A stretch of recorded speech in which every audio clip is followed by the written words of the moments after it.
The crack of my mother's palm against my face silenced the grand ballroom in an instant. Champagne flutes froze mid-toast, forks hovered above plates of barely touched salmon, and 300 pairs of eyes locked onto the spectacle unfolding center stage. "You selfish, ungrateful bitch," my mother hissed, her designer bracelet catching the spotlight as she pointed a trembling finger at me. "After everything we've sacrificed for you." The golden trophy I'd been clutching just moments before, my validation, my vindication, clattered to the floor, the sound echoing through the stunned silence. Before we jump back in, tell us where you're tuning in from, and if this story touches you, make sure you're subscribed because tomorrow, I've saved something extra special for you. My name is Vanessa Mitchell, and tonight, my moment of professional triumph just became a public family execution. I stood frozen under the harsh stage lights, the left side of my face burning as if branded. 3 years of exhausting work, countless sleepless nights fueled by nothing but black coffee and sheer determination, all culminating in this moment, being named Entrepreneur of the Year by the Regional Business Alliance. And now, with one slap, my mother had managed to overshadow all of it. Somewhere in the audience a camera flashed, then another.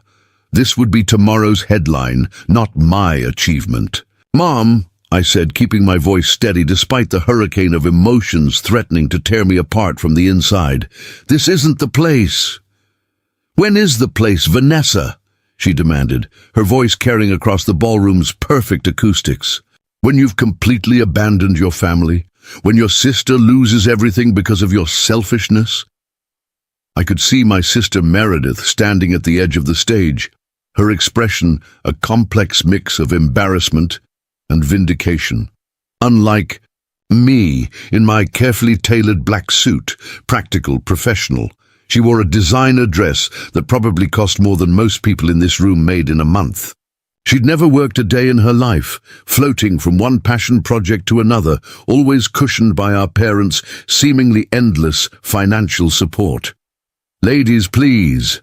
The event host stepped forward, his professional smile strained as he tried to salvage what remained of the evening's decorum.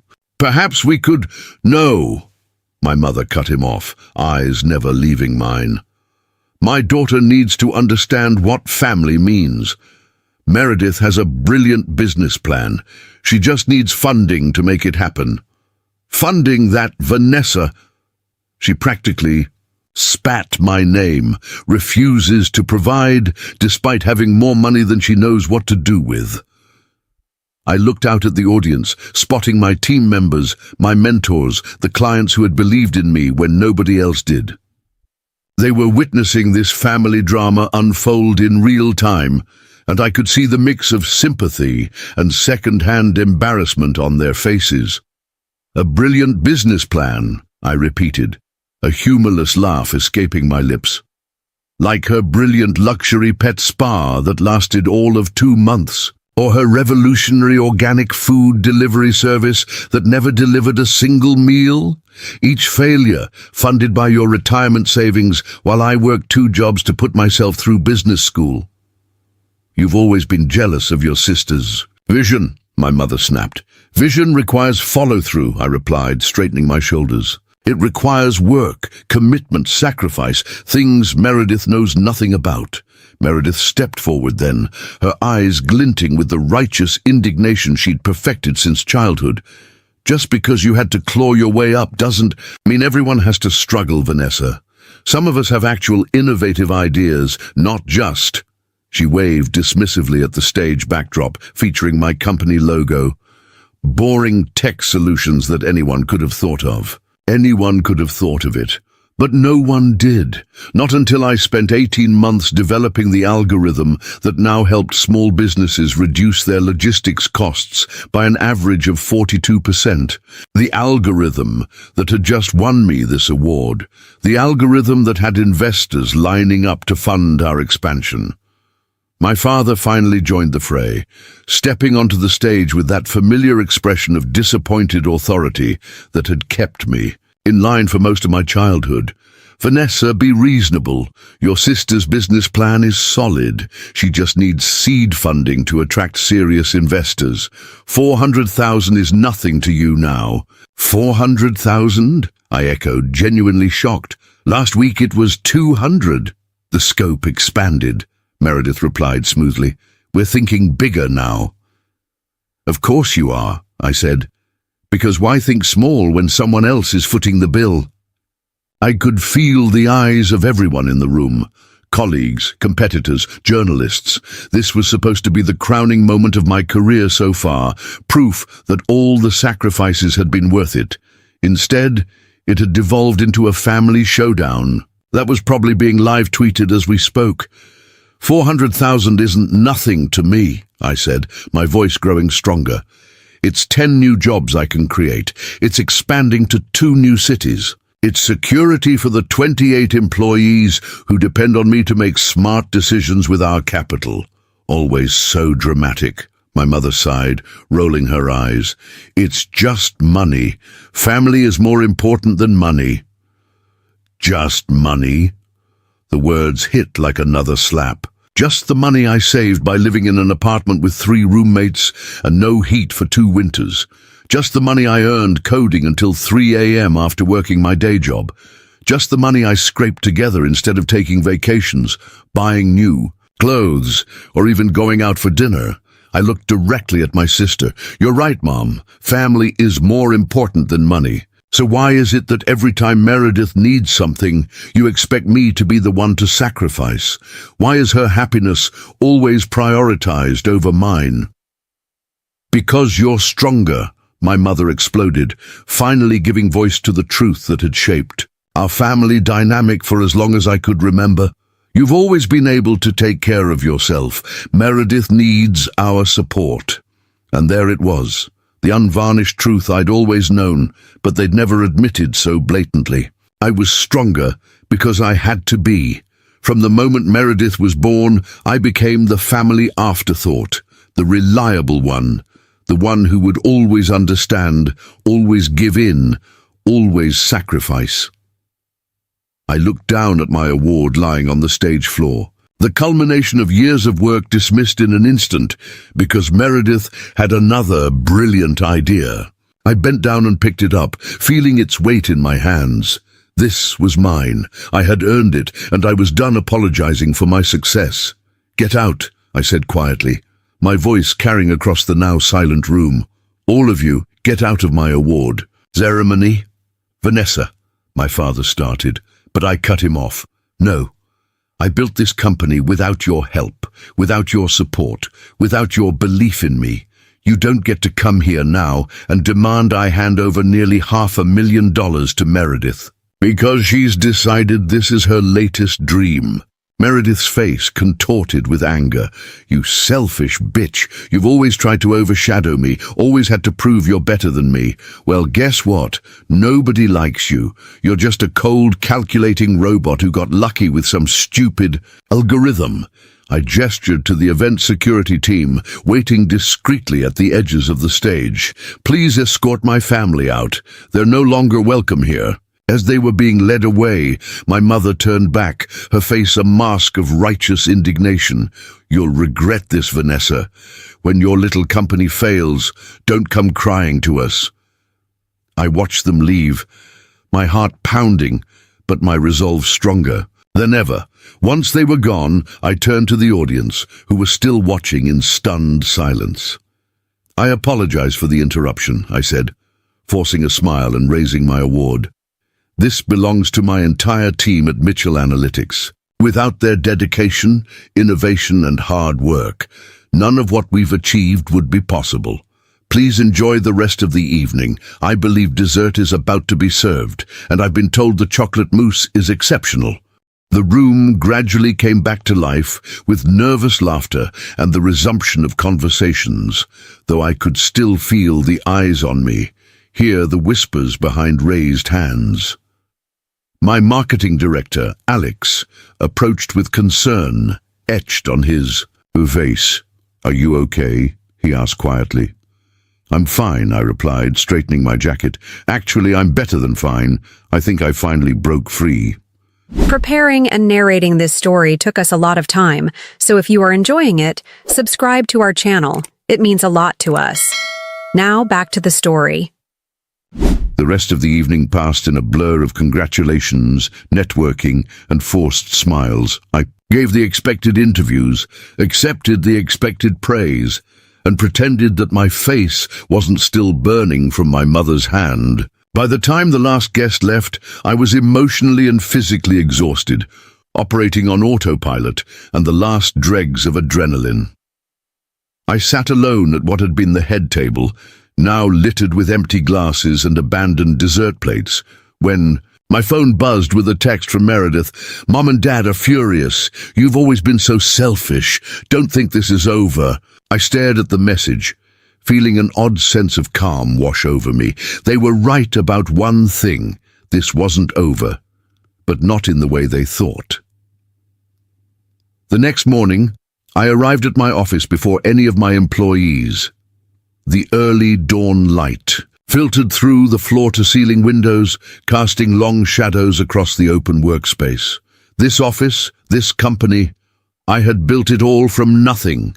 From a concept sketched on napkins in a 24-hour diner to a thriving business employing nearly 30 people, I sat at my desk and began drafting an email to my lawyer. It was time to formally protect what I'd built, to ensure my family could never gain access to company funds or decisions. As I typed, I remembered all the times I'd given in to their demands, all the times I'd sacrificed my own dreams to support Meredith's latest whim. Not anymore. By the time my team started arriving, I had already outlined new company bylaws restricting ownership and transfer of shares. I had also initiated the process of removing my parents as my emergency contacts and beneficiaries from all documents related to the company. Alex found me still at my desk, surrounded by paperwork and empty coffee cups. "You're here early," he said, placing a fresh latte on my desk. "About last night." "Last night was exactly what I needed," I interrupted, looking up at him. "Sometimes you need a public showdown to finally see things clearly." He sat down across from me, his expression serious. "Your sister's been calling the office all morning. Something about an investor meeting this afternoon. She says you promised to be there." I couldn't help but laugh. "Of course she does. Block her number. Block all their numbers. From now on, any communication from my family goes through legal." "Are you sure?" Alex asked, though I could see approval in his eyes. "They're still your family." "No," I said firmly. "Family doesn't try to take what you've built. Family doesn't demand you sacrifice your dreams for theirs. Family supports you, believes in you, celebrates your success instead of trying to steal it." I stood up and walked to the window, looking out at the city skyline. The same view I'd gazed at during countless late nights working, dreaming, building. I spent my whole life trying to be the daughter they wanted, the sister Meredith needed. It's time I focused on being the person I want to be. Alex nodded, a small smile playing at his lips. "So what's next?" I turned back from the window, feeling lighter than I had in years. Next, we grow, we expand, we succeed on our own terms. What I didn't know then was that my family wasn't done trying to get their hands on my success, and that Meredith's investors were about to change everything in ways none of us could have anticipated. The video hit social media 3 hours after I arrived at the office. Someone had captured the entire confrontation on their phone. My mother's. Slap, her venomous words, Meredith's entitlement, my defiance, all preserved in 1080p for the world to see. By noon, it had over 100,000 views and was climbing. Entrepreneur Slapped was trending, alongside family drama and, more positively, Stand Your Ground. I sat in my office, blinds drawn, watching the view count climb with a strange detachment. There's something oddly liberating about your worst fear being realized. The public humiliation I dreaded had happened, and yet I was still standing, still breathing, still running my company. A knock at my door pulled me from my thoughts. It was Diane, As a PR director, tablet in hand and concern etched on her face. "I assume you've seen it," she said, sliding into the chair across from me. "Hard to miss," I replied, closing my laptop. "What's the damage assessment?" Diane surprised me with a small smile. "Actually, it's not what you might think. The public response is overwhelmingly in your favor. You're becoming something of a symbol for entrepreneurs who've had to fight against unsupportive families." She handed me her tablet open to a series of comments, the way she kept her composure after being slapped. Queen behavior. When she said, "I built this without your help, support or belief in me," I felt that. This is every woman who's been told to make herself smaller so someone else can shine. I scrolled through dozens more similar comments, a knot in my throat loosening with each one. "This is unexpected. 3 major business publications want interviews. The Women's Entrepreneurial Alliance wants you to speak at their conference next month." And as Diane hesitated, her professional demeanor slipping for a moment, "People are sharing their own stories. You've struck a nerve, Vanessa." She was right. The comment section was filled with people recounting their own experiences of family members devaluing their work, demanding handouts from their success, or expecting them to fund relatives' ventures. I wasn't alone. Far from it. "What do you want to do?" Diane asked. I considered for a moment. The instinct to hide, to wait for this to blow over, was strong. But something else was stronger, the realization that my story could actually help. "Others? Schedule the interviews," I decided. "But I want to focus on the company, not just the drama, and let's donate to some organizations supporting young entrepreneurs from difficult backgrounds." Diane nodded approvingly and made notes. "There's something else you should know. Your sister is doing interviews too." My stomach tightened. Of course she is. She's portraying herself as the misunderstood visionary whose own sister is too jealous to support her dreams. She's launching a crowdfunding campaign for her business today. I laughed, despite myself. Always the opportunist. What's the brilliant idea this time? Something called Spotlight, an app that connects aspiring performers with casting directors. She's claiming it will democratize the entertainment industry. Let me guess, she has no technical background, no industry connections, and no actual prototype. She has a mock-up designed by a freelancer and a group of investors who've expressed interest contingent on her raising initial capital. The familiar pattern. Meredith's enthusiasm without expertise, vision without follow-through, all bundled with the expectation that others would do the actual work while she took the credit. "Ignore it," I said firmly. "We focus on our work, not her theatrics. Let her crowdfunding campaign live or die on its own merits." The rest of the day passed in a blur of meetings, decisions, and carefully crafted responses to the media firestorm. By evening, I was exhausted but clear-headed. I declined several invitations to discuss the situation over drinks, needing space to process everything that had happened. Instead, I drove to the small lake at the edge of the city, a place I'd discovered during my early days of bootstrapping the company. I'd come here often then, when I couldn't afford the luxury of a proper vacation, to sit by the water and dream about what my company could become.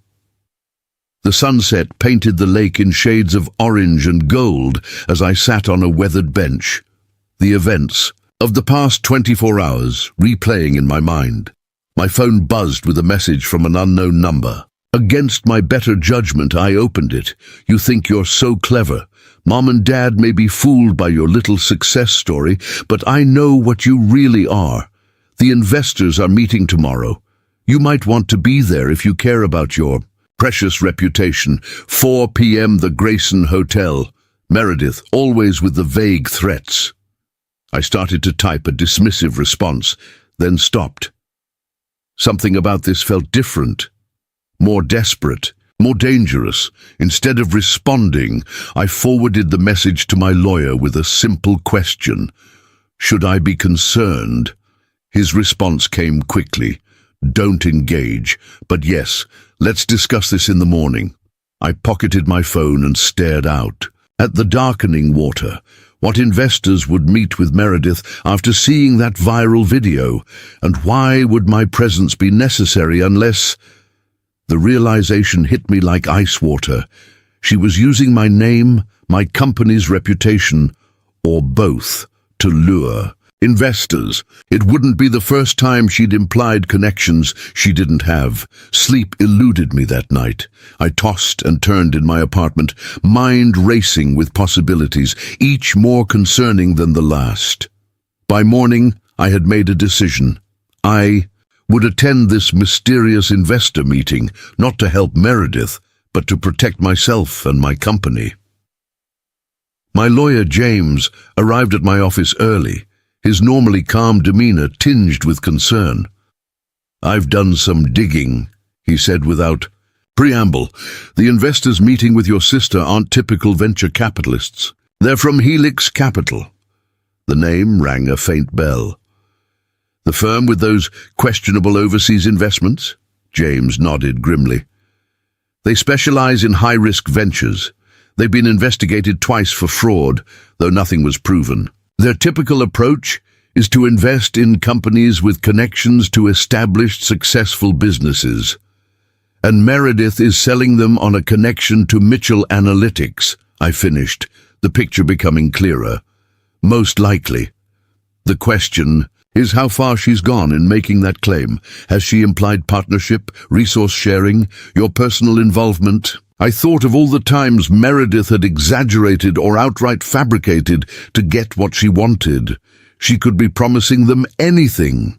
James began outlining our options: legal letters, cease and desist warnings, potential suits for misrepresentation. All necessary, but all reactive. I need to know what she's telling them, I decided. I'm going to that meeting. "That's extremely risky," James cautioned. "If you show up, it could actually validate whatever claims she's making about your involvement." "Not if I make it absolutely clear I'm there to correct the record." I stood up, decision made. "Draft a statement I can deliver. Something that protects us legally while making it crystal clear that Mitchell Analytics has no connection to her venture." James reluctantly agreed, and we spent the morning crafting the perfect statement. Professional, unambiguous, and just. Threatening enough to make any legitimate investor think twice. As 4 o'clock approached, I found myself in the sleek lobby of the Grayson Hotel, dressed in my most authoritative charcoal suit, hair pulled back in a no-nonsense bun. I was projecting confidence, but my pounding heart betrayed my nerves. The hotel's conference level was hushed and elegant. I followed the discreet signs to Spotlight Investments' private meeting and paused outside the closed door, hearing Meredith's animated voice through the wood. Revolutionary approach to talent discovery. We've already secured partnership with a leading tech firm for the infrastructure. My sister's company. That was all I needed to hear. I pushed the door open and stepped inside, immediately commanding the attention of everyone in the room. Meredith froze mid-sentence, her practiced pitch dying on her lips. Around a gleaming table sat 5 people, 3 men and 2 women in expensive suits, all with the sharp, evaluating eyes of predators assessing prey.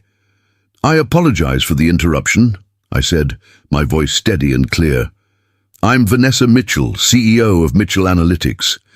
I understand my company is being discussed as part of this investment opportunity, and I felt it necessary to clarify some apparent misconceptions."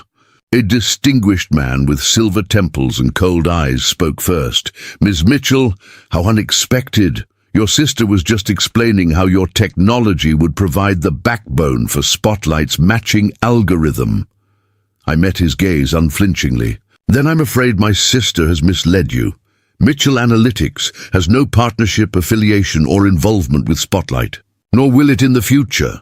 Meredith recovered quickly, her smile tight.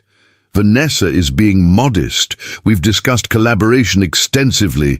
"We have never had such discussions," I interrupted, placing my business card before each investor. My company's proprietary algorithms are not available for licensing or adaptation for your project.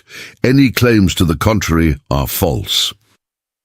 The room temperature seemed to drop 10 degrees. One of the women, sharp-featured with calculating eyes, leaned forward. Ms. Mitchell, Vanessa, perhaps this is a family misunderstanding.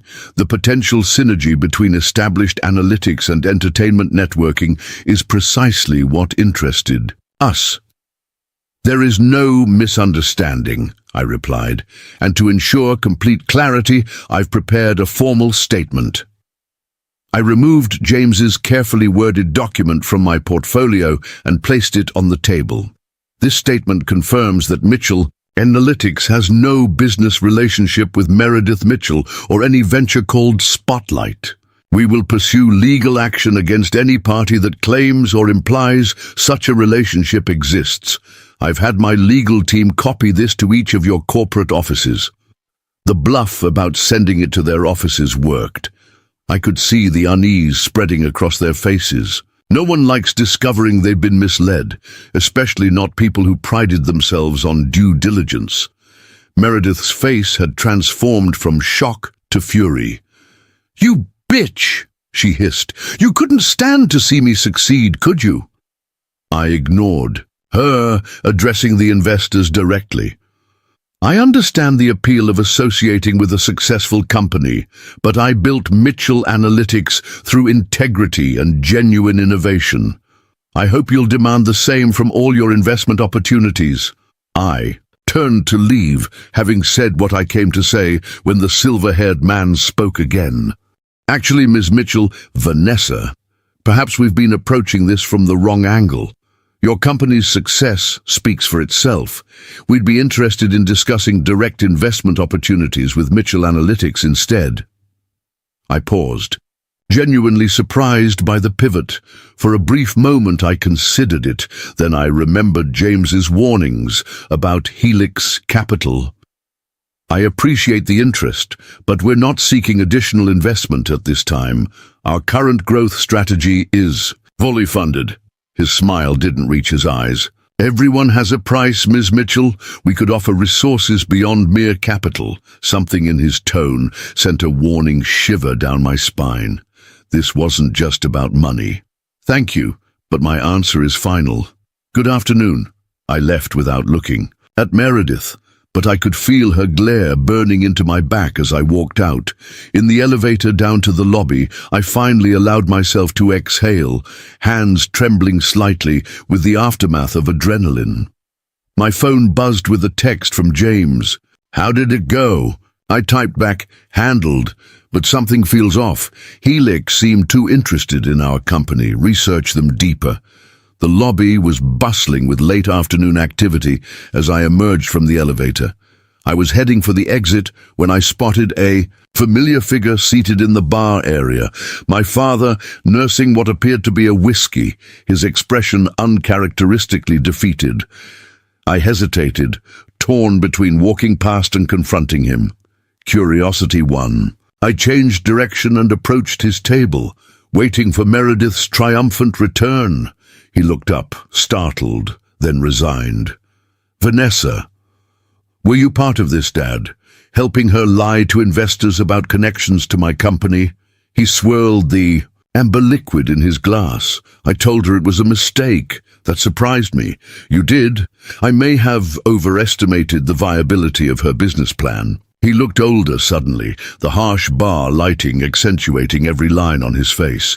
"After your video went viral, I reviewed it more carefully. The technical requirements alone would require actual expertise," I finished. "Something neither. Have you considered important before asking for $400,000? He had the grace to look embarrassed. "Your mother still believes in her. She mortgaged the house to give Meredith seed money." The revelation hit me hard. "She what? Their retirement fund wasn't enough? After everything that's happened, you're still enabling her." "She's my daughter," he said simply, as if that explained everything. "So am I," I replied.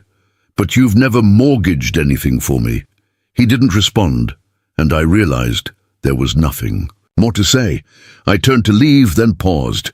Those investors up there, they're dangerous. Not just financially, you should tell Meredith to stay away from them. My father looked up, something like genuine concern crossing his face. What do you mean dangerous? I mean their reputation suggests they don't just take financial losses lightly, and now they know she's been dishonest with them. I left him with that sobering thought, exiting into the late afternoon sunlight. As I walked to my car, my phone rang. James again. I answered immediately. You were right to be suspicious, he said without preamble. Helix Capital is a front for larger interests. They use their investments to gain access to valuable intellectual property, then exploit legal loopholes to essentially hijack promising technologies. The silver-haired man's words echoed in my mind. Everyone has a price. We could offer resources beyond mere capital. They wanted our algorithm, I realized aloud, most likely, but there's more. They have connections to several companies that would be direct competitors to Mitchell Analytics if they had similar technology. This wasn't just about investing in your sister's dubious startup. It was about getting close to you. Cold realization washed over me. And Meredith led them right to us. Intentionally or not, James agreed. I'm putting together a full brief on protective measures we should take, but for now, be careful. These aren't people who give up easily. I hung up and sat in my car, mind racing. What had started as a family drama had morphed into something far more dangerous. I'd been focused on protecting my company from Meredith's entitlement, but now there were sharks circling, and my sister had unwittingly chummed the waters. As I started the engine, a new text from Meredith appeared on my phone. You ruined everything, again. Hope you're happy now that no one will fund my company. But this isn't over. Those investors were more interested in what you're doing anyway. Maybe I'll just tell them everything I know about your precious algorithm. I stared at the message, a new kind of fear taking root. Meredith had grown up hearing me talk about my work. She'd been present for countless family dinners where I'd discussed early versions of my ideas. She didn't understand the technology, but she knew just enough to be dangerous, especially if she was willing to share that information with people like Helix Capital. The family drama that had publicly humiliated me at my award ceremony wasn't just embarrassing anymore. It had become a genuine threat to everything I'd built, and judging by her message, Meredith was angry enough to burn it all down, not realizing she'd be consumed in the flames too. I pulled away from the curb, already formulating a plan. I needed to protect my company, my employees, and my work. But I also needed to somehow make Meredith understand the danger she was putting herself in, before her desperation to prove herself led to consequences none of us could control. The next 3 days passed in a blur of heightened security measures. James had convinced me to hire a digital security firm to audit our systems, install additional protections, and monitor for suspicious activity. Meanwhile, my phone remained silent. No more threats from Meredith, no calls from my parents, just an eerie calm that did nothing to ease my growing anxiety. I threw myself into work, finding comfort in the familiar challenges of running my company. We were finalizing a major contract with Westridge Industries that would expand our client base significantly and require bringing on at least 10 new employees. Under normal circumstances, I would have been elated. Now, it felt like one more vulnerability I needed to protect. You look like you haven't slept in days, Alex commented, dropping a thick folder on my desk. The candidate profiles for the new development team. HR needs your approval by tomorrow. I glanced at the folder without opening it.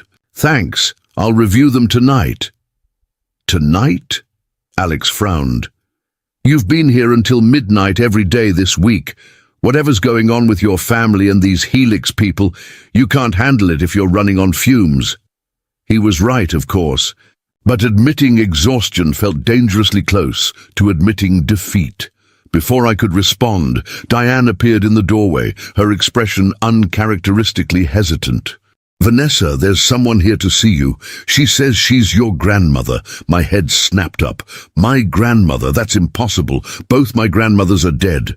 "She says her name is Eleanor Pierce. She's very insistent." The name sent a jolt through me. Eleanor Pierce, my mother's estranged aunt, a woman I'd met only twice in my life. The family rarely spoke of her, except in whispered tones tinged with disapproval. My mother had cut ties with her years ago for reasons never fully explained to me. "She's in her 70s?" I asked. "Silver hair, expensive clothes, probably looks like she could buy and sell everyone in this building." Diane nodded, and she made that very clear to reception. Should I send her away? Curiosity won out over caution. No, send her in. Moments later, Eleanor Pierce swept into my office with the confident grace of someone accustomed to commanding attention. Despite her age, she stood tall and elegant in a tailored navy suit that probably cost more than my monthly rent. Her silver hair was styled in a sophisticated bob, and sharp blue eyes, so similar to my own, assessed me with keen intelligence.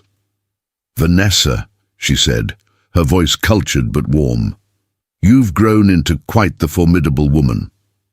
I stood, extending my hand professionally. "Miss Pierce, this is unexpected." She ignored my hand and instead embraced me briefly. "Eleanor, please. And yes, I imagine it is. May we speak privately?" I nodded to Alex and Diane, who discreetly left, closing the door behind them. Eleanor took a seat across from me, placing an expensive leather handbag beside her. "I saw the video," she began without preamble. "Claudia slapping you at your award ceremony. Some things never change." The casual mention of my mother's name startled me. Few people called her Claudia anymore. She had insisted on Mrs. Mitchell for so long that even friends used it. "You came all the way here because you saw a viral video of my family drama?" Her lips curved in a slight smile. "I came because I recognized the look on your face when your mother struck you. It's the same look I saw in the mirror 50 years ago, the last time I spoke to my sister, your grandmother." I leaned back, trying to process this unexpected connection. "I don't understand." Eleanor opened her handbag and removed an old photograph, sliding it across the desk to me. It showed two young women, one unmistakably a younger version of Eleanor, the other bearing a striking resemblance to my mother, though with harder eyes. "Your grandmother Margaret and I were never close, but we maintained appearances for family's sake, until I refused to invest in one of her husband's schemes. He'd lost their savings on risky ventures, and I was their last hope to avoid bankruptcy." She tapped the photograph. "She slapped me at a family dinner when I refused. Called me selfish, heartless. Sound familiar?" The parallel was uncanny, sending a chill down my spine. Family history repeating itself, with one crucial difference. Her eyes locked with mine. I walked away completely, cut all ties, built my life and my company without looking back. "You're at that crossroads now." "You built a company?" This detail had never been mentioned in the rare family discussions about the mysterious Aunt Eleanor. "Pierce Financial. Perhaps you've heard of it." My jaw nearly dropped. Pierce Financial was one of the largest independent investment firms on the East Coast, known for both profitability and ethical standards. "You're that Eleanor Pierce," she nodded, a flicker of pride crossing her face. "The black sheep who became a wolf. And now I'm here because I've been watching your career with interest, Vanessa. From a distance, of course. Your mother would never have allowed me any influence in your life, so the viral video was my first glimpse of you in years, and it confirmed what I've suspected. You're repeating my path. But you're facing something. I didn't. External threats stemming from family chaos." I studied her carefully, still unsure of her motives. "How do you know about that?" "I make it my business to know things. particularly about Helix Capital. Her expression hardened. They've attempted to infiltrate several companies in my portfolio over the years. Their methods are concerning. When I saw they were circling you, I decided it was time we finally met properly. The pieces started coming together. You've been tracking me professionally. I've been aware of your accomplishments. Your algorithm has tremendous potential beyond its current applications, potential that makes you a prime target for Helix and their backers. My suspicion must have shown on my face because Eleanor smiled wryly. You're wondering if I have an agenda? Good. You should question everyone's motives, especially family claiming to help you. But unlike your parents, I'm not here asking for money. Then what do you want? To offer you something I never had. An ally who understands both the family dynamics you're fighting and the business threats you're facing. She leaned forward, starting with information about who's really behind Helix Capital. For the next hour, Eleanor revealed a disturbing web of connections between Helix Capital and several international conglomerates with questionable ethics and reported ties to industrial espionage. According to her intelligence, which seemed remarkably thorough, Helix specialized in acquiring promising technologies through any means necessary, including leveraging personal conflicts. They research potential targets extensively, she explained. They likely knew about your family tensions before approaching Meredith. Your sister was just an entry point, the easiest way to get close to you and your algorithm. And now that I've publicly rejected them, they'll try another approach. These people don't give up easily. She pulled a flash drive from her bag and placed it on the desk.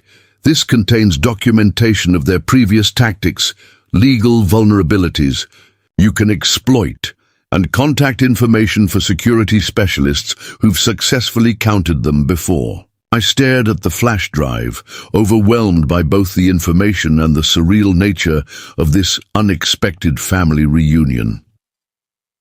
Why are you doing this? We're practically strangers.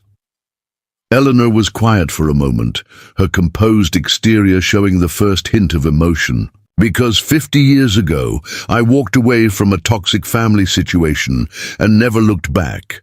It was the right decision for me, but it came with costs I didn't anticipate. Loneliness, questions about what might have been, watching from a distance. As history repeated itself, and you think helping me changes that, I think you have a chance to write a different ending, one that protects what you've built without requiring complete severance from your family. She met my gaze directly. Unless that's what you want, in which case I can help with that too. I turned the flash drive over in my hand, considering her words. My mother never mentioned why you and my grandmother had a falling out. She just said you abandoned the family. Claudia was 12 when it happened. She only heard her mother's version, that I was selfish and cold for refusing to help in their time of need. A flash of old pain crossed Eleanor's face. She never knew about the 5 previous loans that were never repaid or the verbal abuse. When I suggested her father get professional financial help instead of chasing get-rich-quick schemes. Please don't make this worse by lying, I interrupted. I've seen the emails, Meredith. It was a bluff, but a calculated one. Her face crumpled, confirming my suspicion. I didn't know what else to do, she whimpered. After you humiliated me, at that meeting, they said the only way they'd still work with me was if I could provide insights into your algorithm. I thought it was just general information. James cleared his throat. Ms. Mitchell, what exactly did you share with Helix representatives? While Meredith haltingly explained her communications with Helix, which thankfully hadn't yet included actual code or specific technical details, I observed my parents. My father looked genuinely worried, while my mother kept glancing at Eleanor, with increasing suspicion. Finally, as Meredith finished her tearful explanation, my mother interrupted. Who did you say you were again? She asked Eleanor directly. Eleanor met her gaze calmly. I'm a business consultant specializing in corporate security and intellectual property protection. No, my mother said slowly. You look like—" Her eyes widened in sudden recognition. "Aunt Eleanor." The room fell silent. Eleanor smiled slightly. "Hello, Claudia. It's been a long time." My father looked confused.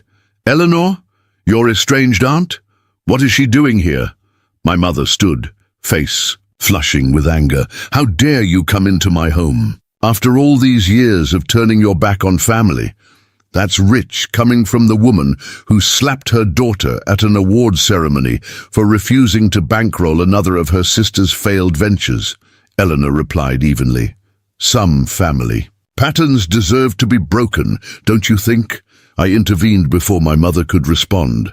"Eleanor has experience with Helix Capital. She's here to help us deal with the situation Meredith has created. A situation that threatens not just my company, but potentially this family's reputation as well." "We don't need her help," my mother insisted, though I noticed my father looked less certain.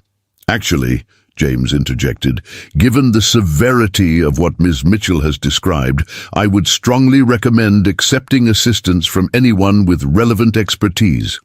Helix Capital has a documented history of using intimidation and blackmail." My father turned to Eleanor. "What do you suggest?" Over the next hour, a remarkable shift occurred, with Eleanor providing insights into Helix's methods and James outlining legal options. Even my mother grudgingly began participating in developing a strategy. Meredith, seeing the serious consequences of her actions for perhaps the first time, grew increasingly subdued.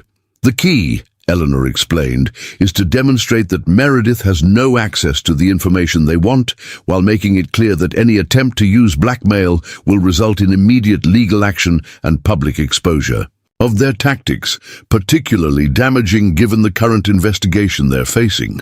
"And what about Spotlight?" Meredith asked in a small voice. "My business." I exchanged glances with Eleanor, who gave me an encouraging nod. "I have a proposition," I said. "Mitchell Analytics is expanding. We need people in client relations, people who understand how to communicate technical concepts to non-technical clients." Meredith stared at me. "Are you offering me a job?" "An entry-level position with standard salary and benefits, no special treatment. You'd report to Alex, not me, and you'd be expected to meet the same standards as any other employee." "Why would you do that after everything that's happened?" she asked suspiciously. 3 reasons. First, it gives you a legitimate connection to Mitchell Analytics that explains your previous conversations with Helix without implying impropriety. Second, it removes you from their reach while giving you actual experience in a successful tech company. Third, I hesitated. "Despite everything, you're still my sister. I'd rather see you succeed than fail." The room fell silent as Meredith processed this unexpected offer. My mother opened her mouth to speak, likely to demand better terms, but Eleanor caught her eye and shook her head slightly. "It would be a real job?" Meredith asked finally, "with responsibilities and everything?" "A real job," I confirmed, "with performance reviews, professional development requirements, and consequences if you don't meet expectations, just like everyone else who works there." For perhaps the first time in her adult life, Meredith looked thoughtful rather than entitled. I need to think about it." "You have until tomorrow," I said. "After that, we proceed with legal action against Helix without you, which leaves you exposed to whatever tactics they choose to employ." As we prepared to leave, my father pulled me aside. "This rift between us, can it be healed?" I really looked at him, and saw genuine regret in his eyes. "I don't know, Dad, but if Meredith actually commits to earning her way for once, it would be a start." In the car, Eleanor was quiet until we had driven some distance from my parents' house.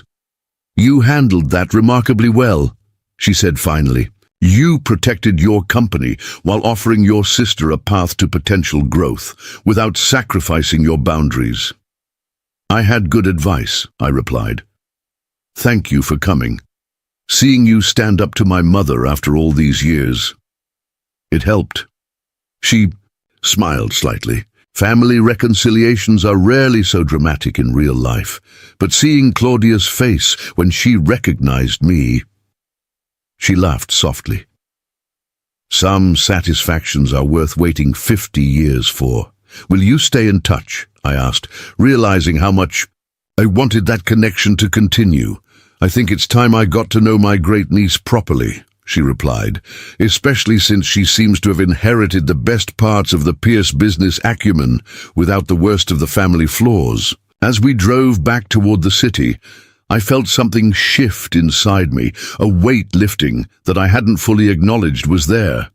The family drama was far from resolved, and the Helix threat would require vigilance for months to come. But for the first time since my mother's hand had struck my face at the award ceremony, I felt something approaching hope. Sometimes the allies we need come from unexpected places, and sometimes breaking free doesn't mean walking away entirely. It means establishing new terms for the relationships that shaped us, for better or worse. 1 year later, I stood at the podium of the Regional Business Alliance Gala. A sense of déjà vu washing over me. The same elegant ballroom, the same well-dressed crowd of industry leaders, the same prestigious award ceremony that had changed everything 12 months ago. But this time, as I surveyed the audience, I saw different faces in the front row. Eleanor sat at the center table, regal in midnight blue, a subtle smile playing at her lips. Beside her, surprisingly, was Meredith, hair pulled back in a practical bun, wearing a simple but professional dress rather than her usual designer excess. 9 months into her job at Mitchell Analytics, my sister had undergone a transformation that still occasionally caught me off guard. "It is my honor to present this year's Innovation Impact Award to Vanessa Mitchell," announced Diane, who had been promoted to Executive Director of Communications after her masterful handling of last year's viral incident. Under her leadership, Mitchell Analytics has not only expanded its revolutionary logistics algorithm to serve over 300 small businesses nationwide, but has pioneered the ethics in technology initiative that's becoming the industry standard. As I accepted the Crystal Award, different from last year's Golden Trophy but symbolically weightier, the applause was genuine. No family drama interrupted this moment.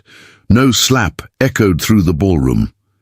Instead, I took a deep breath and began my speech. A year ago, I stood on this stage and experienced both triumph and humiliation in the span of 5 minutes. A ripple of knowing laughter moved through the audience. The video was still referenced occasionally in business circles.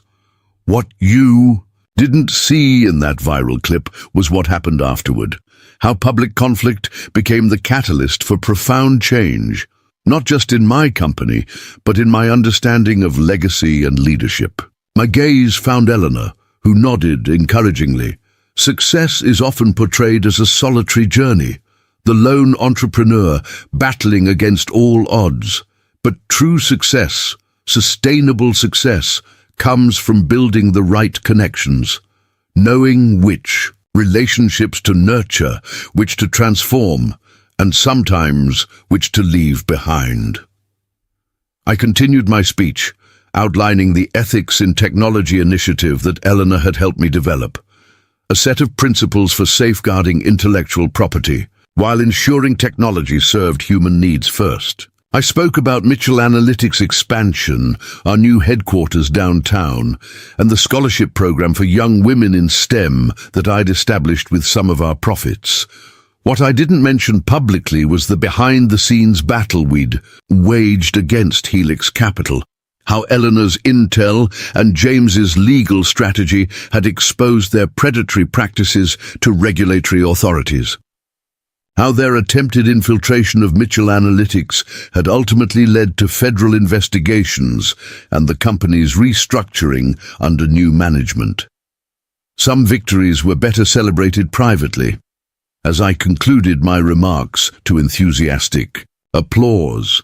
I felt a sense of completion that had eluded me for most of my life. The circle that had begun with public humiliation had transformed into something stronger, more authentic, and unexpectedly healing.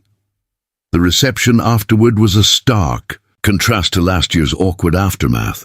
I moved through the crowd, accepting congratulations, discussing future projects, and introducing Eleanor to key industry figures. Many were surprised to discover her connection to Pierce Financial, having assumed she was simply a mentor figure in my life. In truth, she had become both business ally and the family elder I'd never truly had. "Your speech was perfect," Eleanor said, joining me at a quiet corner of the bar. "Dignified without being sanctimonious, strategic without seeming calculated." I smiled. "I had a good teacher. You had good instincts. I merely helped you refine them." She sipped her champagne, eyes tracking Meredith across the room where she was engaged in what appeared to be an actual professional conversation with one of our clients. "Your sister continues to surprise me." "Me too," I admitted. I was certain she'd quit within the first month. The job offer that had begun as a strategic move to extract Meredith from Helix's clutches had evolved in unexpected ways. After initially struggling with the concept of regular work hours and accountability, she had gradually found her footing in client relations. Her natural charm, once deployed primarily for personal gain, proved genuinely valuable when channeled toward understanding client needs. She wasn't exceptional at her job, but she was competent. Perhaps the first time in her life she'd achieved even that modest benchmark through her own efforts. "She asked me about advancement opportunities last week," I said, "not demanding a promotion, actually asking what skills she needs to develop to move up." Eleanor raised an eyebrow. "Remarkable. And your parents?" "That was more complicated. My father had made genuine efforts to rebuild our relationship, starting with an awkward but heartfelt apology after the Helix situation was resolved. My mother had been less adaptable, maintaining a cool distance that occasionally thawed during family gatherings, but never fully warmed. We had reached a détente of sorts, civil, occasionally cordial, but fundamentally changed. Dad's coming. Around, Mom's being Mom, but they're not here tonight, and that's progress in itself. I don't need their approval anymore." Eleanor nodded approvingly. "The most valuable freedom." Our conversation was interrupted by Alex approaching with a woman I didn't recognize, tall, confident, with keen eyes that assessed me with professional interest. "Vanessa, this is Catherine Zhao from Westridge Innovations. She's been asking about our expansion plans for the Northeast." I extended my hand, but Catherine's attention had shifted to Eleanor. "Eleanor Pierce," she said, with evident surprise. "I didn't expect to see you here." Eleanor smiled coolly. "Catherine, it's been, 5 years since that unfortunate situation with Meridian Technologies?" Something unspoken passed between them, a tension that made me instantly alert. Alex, sensing the shift, smoothly excused himself to greet other guests. "Vanessa is my great-niece," Eleanor explained calmly, "a family connection I've only recently had the pleasure of developing." "How fortunate for you both." Catherine's smile didn't reach her eyes. "Vanessa, your company's growth has been impressive. We at Westridge have been following your trajectory with interest." The conversation continued with surface pleasantries, but I could feel an undercurrent I didn't fully understand. When Catherine eventually moved on, I turned to Eleanor questioningly. "Catherine Zhao was on Helix Capital's board until their restructuring," she explained quietly. "She resigned just before the investigations became public. Now she's at Westridge, which has been aggressively acquiring tech startups with algorithms similar to yours, though less sophisticated. I processed this information quickly.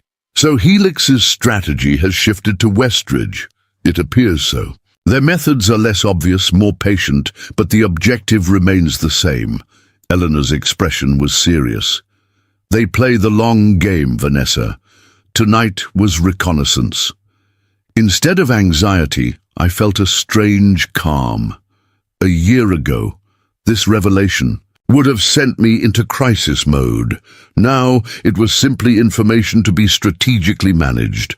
Then we'll play longer, I replied, starting with a careful review of any Westridge connections to our client list or staff. Eleanor smiled with quiet pride. You've come a long way from that slap on stage. As the evening wound down, I found Meredith by the dessert table, looking thoughtful as she nibbled on a chocolate truffle. Congratulations again, she said, and the remarkable thing was that she seemed to actually mean it. The scholarship program is really good, Vanessa. It's going to help a lot of girls like we used to be. We? I couldn't help but ask. Meredith shrugged, a gesture somehow both defensive and vulnerable. I know I didn't struggle like you did, but I had my own stuff. Being the family favorite isn't all it's cracked up to be when it means never having to develop actual skills. The insight surprised me. You're doing well at the company, clients like you, because for the first time in my life, I'm actually trying. She set down her dessert plate. Listen, there's something I need to tell you. I got a job offer last week from Westridge Innovations. My body tensed instantly. What kind of offer? Client Relations Director, East Coast Division. Triple my current salary, company car, the works. She looked at me steadily. They approached me after I handled the Peterson account presentation, said they were impressed with my understanding of how to translate technical concepts for non-technical clients. What did you tell them? I asked carefully. That I'd think about it, but the thing is... She hesitated. The whole setup felt off. They were too interested in my access at Mitchell Analytics, kept asking casual questions about our development roadmap, client security protocols. It reminded me of...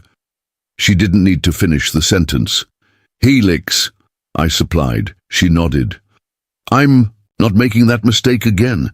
I told James about it yesterday. He said to let you know after the ceremony tonight. The revelation stunned me more than Catherine Zhao's appearance. A year ago, Meredith would have jumped at the offer, dazzled by the title and perks, oblivious to the warning signs. Now she was not only recognizing a potential threat, but actively protecting the company against it. Thank you, I said sincerely. That's really good judgment, Meredith. She looked both pleased and embarrassed by the praise.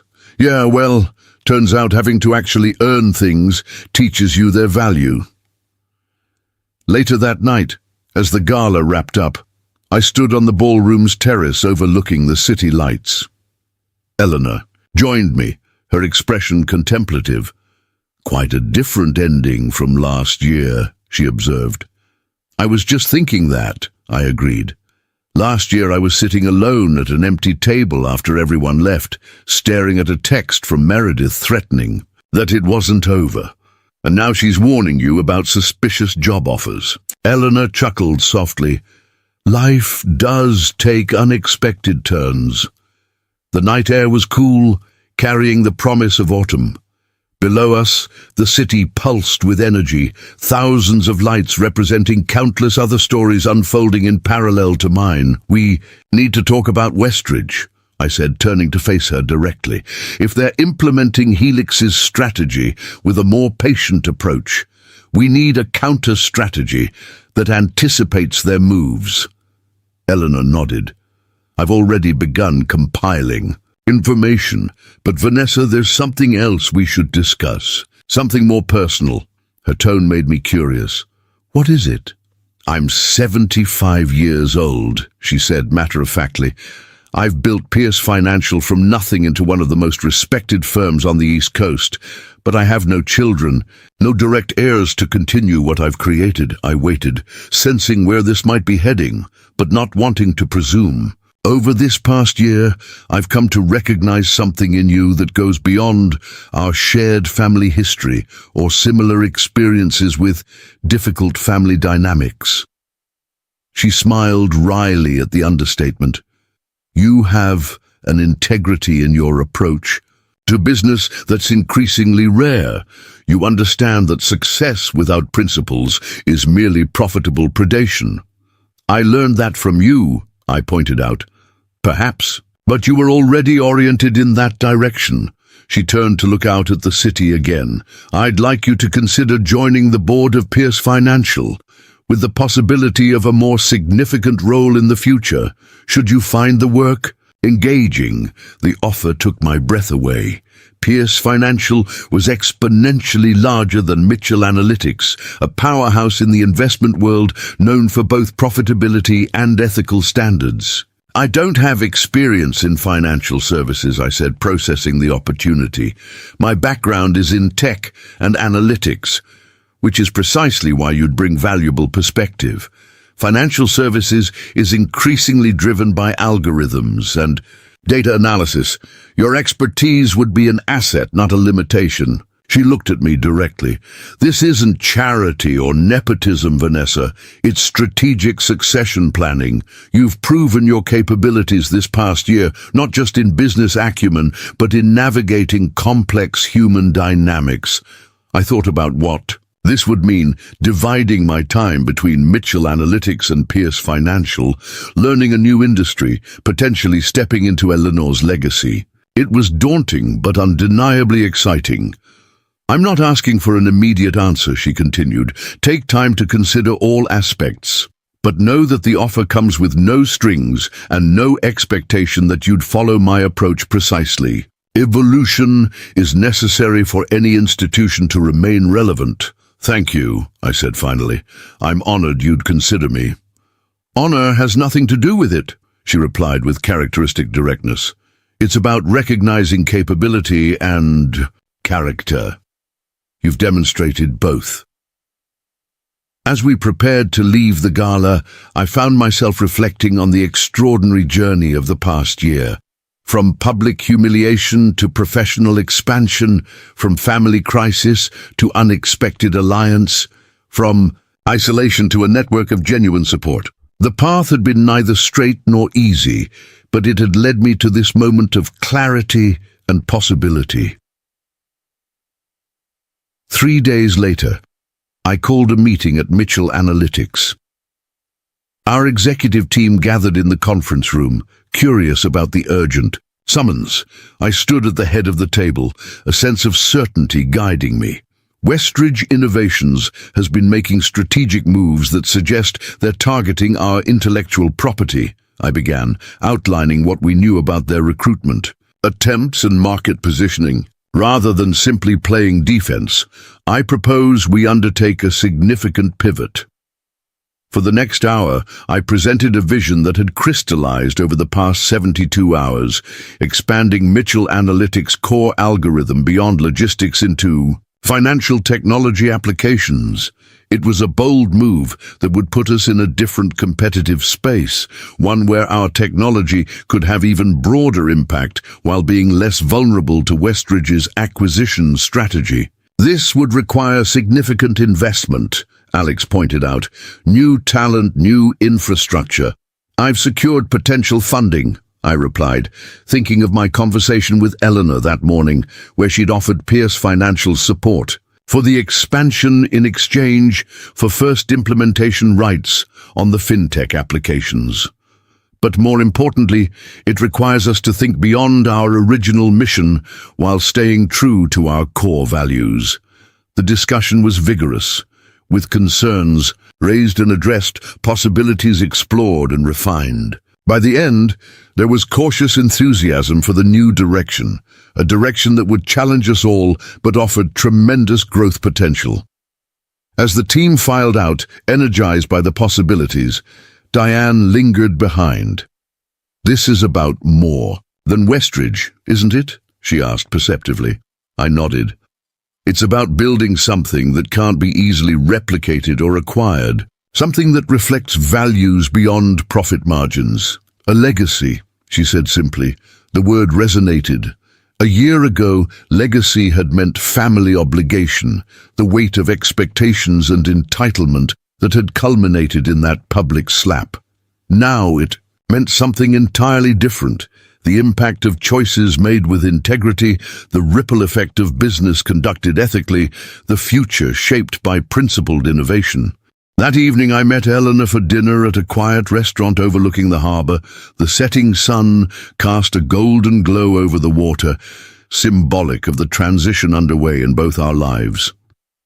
"I've decided to accept your offer," I told her as we settled at our table. "The board position at Pierce Financial, but I have conditions." Her eyes sparkled with interest. "I would expect nothing less.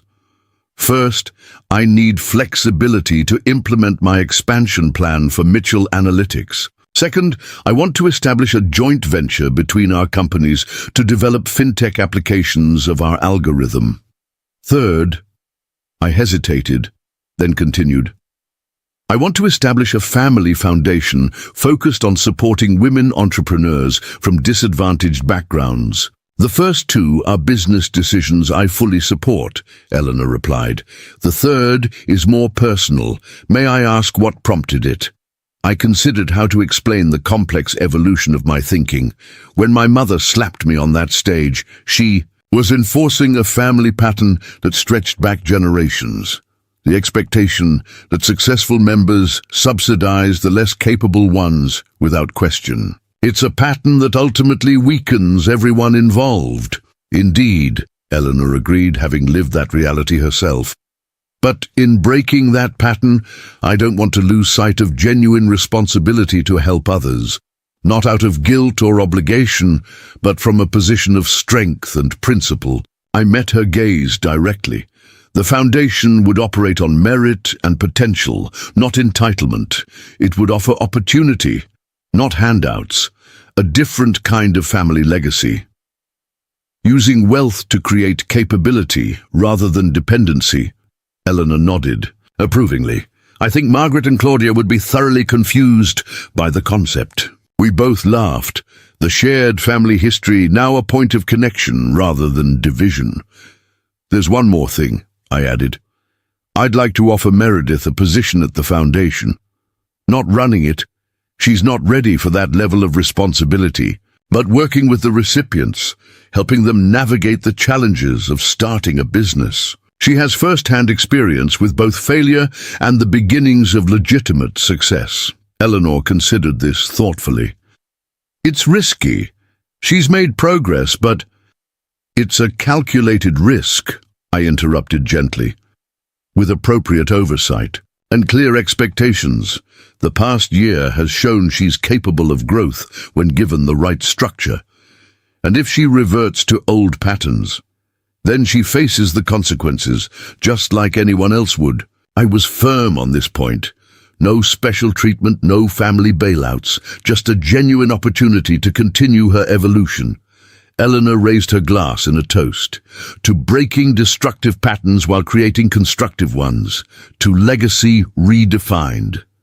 As we clinked glasses, I felt the final pieces falling into place. The journey that had begun with public humiliation had transformed into something I never could have anticipated. A stronger company, an expanded vision, unexpected alliances, and a new understanding of family that transcended old resentments. Without ignoring hard truths, the slap that had echoed through that ballroom a year ago had been intended to put me in my place, to remind me of family obligation as it had always been defined. Instead, it had set me free to define family, success, and legacy on my own terms. Sometimes the worst moments in our lives lead us to the best versions of ourselves, not just professionally, but in the values we choose to embody and the relationships we choose to nurture. My algorithm might eventually become obsolete. My company might someday be surpassed by competitors, but the principles I'd established would endure, rippling outward in ways I couldn't fully anticipate, but could proudly stand behind. That I realized as I looked across the table at the great-aunt, who had become an unexpected mentor and ally, was the only legacy worth building, one that empowered rather than entrapped, that evolved rather than repeated, that transformed pain into purpose and conflict into clarity. The silenced voice had found its power, and the legacy, rewritten by choice rather than obligation, would speak for itself. Up next, you've got 2 more standout stories right on your screen. If this one hits the mark, you won't want to pass these up. Just click and check them out. And don't forget to subscribe and turn on the notification bell so you don't miss any upload from us.